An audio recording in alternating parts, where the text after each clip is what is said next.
I'm stoked to be here today. We've got a few of the team coming down, we've got some of our members coming down. I have had the opportunity to come on as an ambassador for them, so essentially represent them to my community and my audience across the coast and kind of talk to them about what Wishlist does, and it's been such an amazing experience to kind of be part of that and to be here today on Giving Day as well. So I think for me it's definitely peace of mind that I know if myself or someone that I love was ever in a situation where they needed that support, that the Wishlist team and that entire cause and supporters are behind them, as well as just the wider community, and knowing what they already do and what they have the capacity to do is really amazing.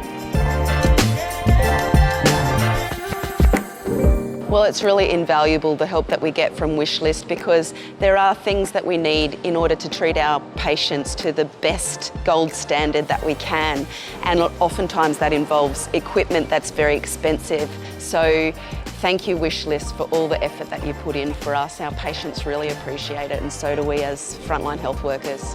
A lot of the trouble with the diabetic foot disease is that patients will get neuropathy, which is a nerve damage to the foot, and can't feel their foot when they're walking, and can't feel pressure and can't feel injuries. And so Wishlist has certainly helped us in our endeavours to help with diabetic foot disease by donating funds for a device to help measure pressure beneath the foot. So thanks to Wishlist for looking at our application and for approving that and letting us go forward. And we're keen to start to feed back some of the good examples and good results that we're getting.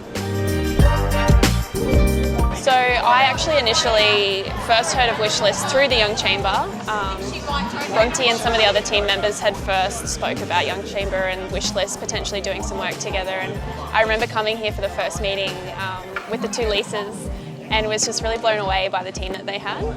And from then we've kind of just been more involved with their events, and then the idea came through of a partnership agreement between us, and I definitely wanted to get behind that because I can see the value that we can give each other, and I can understand from our membership base that there's a lot that our community can give back as well.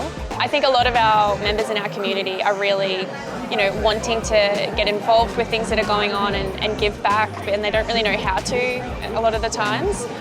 They might be a little bit more financially restricted than others 10, 20 years ahead of us. So by being able to get to events like this where they can give back with their time is a huge feeling of achievement, that they've helped others in the community. They're obviously aligned with what we're doing at the Young Chamber, and ultimately are just doing something for their own community.